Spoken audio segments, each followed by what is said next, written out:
Principles of scientific management में हम first principle पढ़ चुके हैं, science not rule of thumb. तो अब इस वीडियो में हम जो रिमेनिंग 3 प्रिंसिपल्स हैं वो और कवर करेंगे। तो आइए हम पढ़ते हैं next principle, harmony not Discord. यहाँ हार्मनी का मीनिंग ये है कि सुपीरियर और सबऑर्डिनेट दोनों के बीच अच्छे रिलेशंस होने चाहिए, दोनों के बीच में अच्छी अंडरस्टैंडिंग होनी चाहिए। अब बात करते हैं डिस्कॉर्ड की। तो सुपीरियर और सबऑर्डिनेट्स दोनों के बीच डिस्कॉर्ड होने के नंबर ऑफ कॉजेज हो सकते हैं। तो कभी सैलरी इंक्रीमेंट को लेकर डिस्प्यूट हो जाता है, तो कभी बोनस को लेकर डिस्कॉर्ड हो सकता है, तो कभी सेल्फ रेस्पेक्ट को लेकर, तो कभी प्रमोशन को लेकर, तो कभी वर्किंग स्टाइल को लेकर डिस्कॉर्ड हो सकता है। तो कितने भी कॉजेज ऐसे हो सकते हैं जिनकी वजह से डिस्कॉर्ड हो सकता है। तो FW टेलर यहाँ ये कहते हैं कि जब तक दोनों ग्रुप गिव एंड टेक की पॉलिसी पर काम नहीं करेंगे तब तक हार्मनी नहीं आ सकती। तो आइए हम एक वीडियो क्लिप देखते हैं जिसमें गिव एंड टेक की पॉलिसी पर काम नहीं कर पाने की वजह से दोनों ग्रुप में किस प्रकार डिस्कॉर्ड हो जाता है। देखा कि सुपीरियर के नहीं समझने की वजह से, सुपीरियर में अपने सबऑर्डिनेट्स के प्रति अंडरस्टैंडिंग नहीं होने की वजह से किस प्रकार डिस्कॉर्ड हो जाता है। और जब इस प्रकार के डिस्कॉर्ड होते हैं तो वो डिस्प्यूट का कारण बन जाते हैं, जिसकी वजह से स्ट्राइक होती है, लॉकआउट होता है, प्लांट बंद हो जाते हैं, प्रोडक्शन लाइन रुक जाती है, समय पर ऑर्डर कंप्लीट नहीं हो पाते हैं। तो आइए हम एक वीडियो क्लिप देखते हैं जहां पर मजदूरों का हल्ला बोल देखने को मिल रहा है। महर की सीमेंट फैक्ट्री में मजदूरों की हड़ताल है। सीमेंट उत्पादन बंद है, करोड़ों का नुकसान हो रहा है। 2 दिनों से मजदूर हड़ताल कर रहे हैं। वेतन विसंगति और नियमितीकरण की मांग हो रही है। प्लांट का उत्पादन पूरी तरीके से ठप हो चुका है।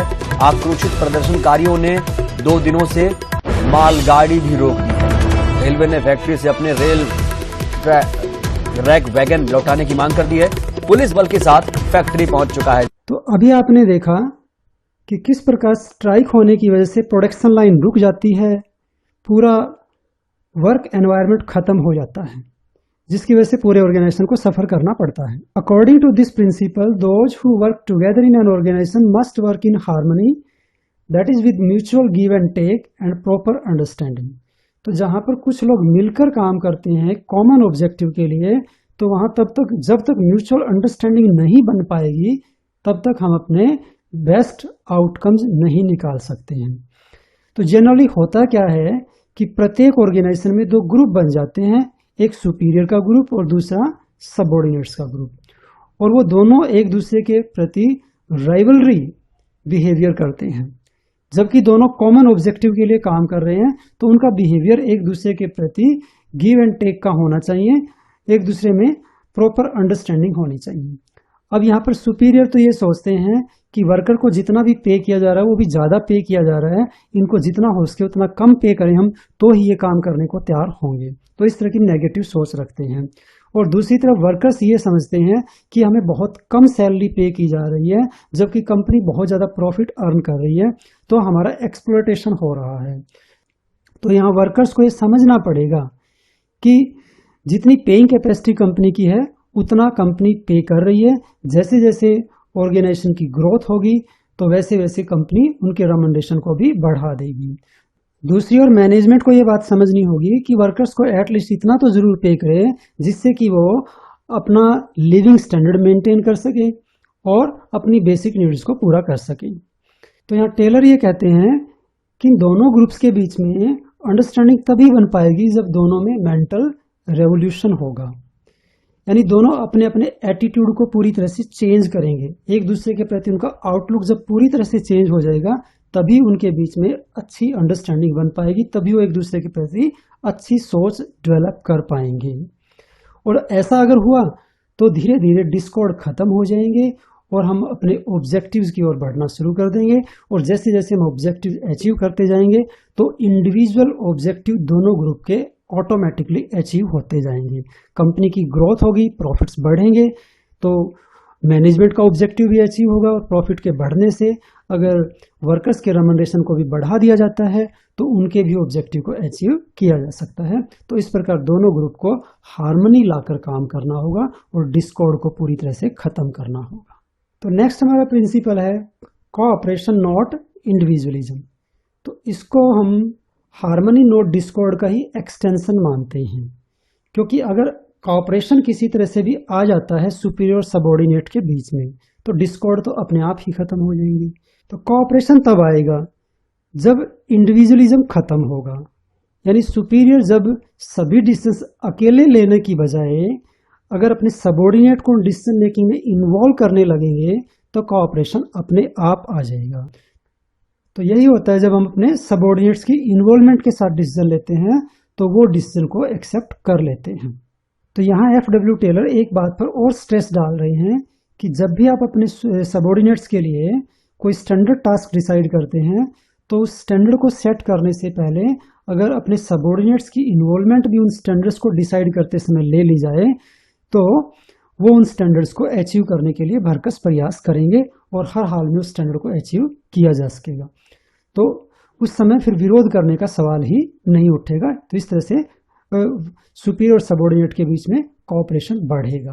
कोऑपरेशन बढ़ाने के लिए अब सुपीरियर को चाहिए कि वो अपने सबऑर्डिनेट से सजेशंस कॉल करें, अच्छे सजेशंस आने पर उनको रिवार्ड दे और उन सजेशंस को इम्प्लीमेंट करें। ठीक है, तो जब रिवार्ड रखा जाएगा सजेशंस के लिए तो अच्छे अच्छे सजेशंस अपने आप आएंगे। जब हमने science not rule of thumb पढ़ा था तब हमने एक वीडियो देखा था कि उसमें जब सबऑर्डिनेट से सजेशन आया तो सुपीरियर ने किस प्रकार उसको डस्टबिन में डाल दिया। देखिए, अगर ऐसा होगा तो कोऑपरेशन कभी भी नहीं आ सकता। तो कोऑपरेशन बढ़ाने के लिए अब वर्कर्स को भी ये समझना पड़ेगा कि कंपनी अपनी पेइंग कैपेसिटी के बराबर पेमेंट कर रही है, उससे ज़्यादा पेइंग कैपेसिटी नहीं है, इसलिए वो नहीं ज़्यादा पे कर पा रही है। जैसे जैसे कंपनी की ग्रोथ होगी, कंपनी की अर्निंग कैपेसिटी बढ़ेगी तो पेइंग कैपेसिटी भी बढ़ेगी और फ्यूचर में उनकी अर्निंग अपने आप बढ़ जाएगी। तो उनको अनरीजनेबल डिमांड करने से बचना चाहिए। तो आइए अब करते हैं हम last principle, development of workers to their greatest efficiency and prosperity. Industrial efficiency depends upon the efficiency of workers. तो किसी भी इंडस्ट्री की एफिशिएंसी उसके वर्कर्स की एफिशिएंसी पर डिपेंड करती है, क्योंकि मैन पावर को सबसे ज़्यादा वैल्यूएबल एसेट माना जाता है। तो जिस ऑर्गेनाइजेशन के पास ये ज़्यादा एफिशिएंट मैन पावर होगी वो ऑर्गेनाइजेशन सबसे ज़्यादा एफिशिएंटली बिजनेस ऑपरेट कर पाएगा, उस ऑर्गेनाइजेशन की सबसे ज़्यादा ग्रोथ होगी, उसका डेवलपमेंट सबसे ज़्यादा हो पाएगा। Workers efficiency depends upon proper training and their selection. अब वर्कर की एफिशिएंसी इस बात पर डिपेंड करती है कि उसका सिलेक्शन किस प्रकार हुआ है। अगर उसका सिलेक्शन ईमानदारी के साथ किया गया है और सिलेक्शन करते समय पूरी सावधानी बरती गई है तो हमें वो वर्कर्स मिलेंगे जो एफिशिएंट होंगे, एक्सपीरियंस होल्डर होंगे, जो स्किल्ड होंगे और जो ऑर्गेनाइजेशन के प्रति डेडिकेटेड होंगे और जो जीवन में कुछ करना चाहते हैं, आगे बढ़ना चाहते हैं। तो ऐसे वर्कर अगर हमें मिलेंगे तो वो अपना पूरा कंट्रीब्यूशन करेंगे ऑर्गेनाइजेशन की ग्रोथ में। सावधानी पूर्वक सिलेक्शन करने के बाद हमें उनको प्रॉपर ट्रेनिंग भी देनी पड़ेगी, क्योंकि प्रत्येक ऑर्गेनाइजेशन के काम करने का अपना एक अलग तरीका होता है और जब तक हम उस व्यक्ति को, उन वर्कर्स को हम अपने ऑर्गेनाइजेशन के काम करने के तरीके से अवेयर नहीं करवाएंगे तब तक वो अपने आप को ना तो ठीक प्रकार से एडजस्ट कर पाएंगे और ना ही उनकी एफिशिएंसी मैक्सिमम एफिशिएंसी होगी। वैसे भी हमें ट्रेनिंग टाइम टू टाइम देते रहना चाहिए, क्योंकि टेक्नोलॉजी चेंज होती रहती है, इनोवेशन वर्क होता रहता है, जिसकी वजह से काम करने के तरीके बदल जाते हैं। तो जब तक हम इन नए तरीकों से वर्कर्स को अवेयर नहीं करवाएंगे तब तक वो ऑर्गेनाइजेशन की ग्रोथ में अपना मैक्सिमम कंट्रीब्यूशन नहीं दे पाएंगे। तो हमें उनकी नॉलेज को अपडेट करते रहना पड़ेगा और ये ट्रेनिंग के थ्रू ही पॉसिबल हो पाएगा। तो तभी ऐसा हो पाएगा कि वर्कर अपनी मैक्सिमम एफिशिएंसी पर पहुंचेंगे और जब वर्कर अपनी मैक्सिमम एफिशिएंसी पर पहुंच जाएंगे तो वो ऑर्गेनाइजेशन को भी अपनी मैक्सिमम एफिशिएंसी पर ले ही जाएंगे और ऐसा होने पर ऑर्गेनाइजेशन और वर्कर दोनों की ग्रोथ होगी, अपनी हाईएस्ट एफिशिएंसी को अचीव कर पाएंगे।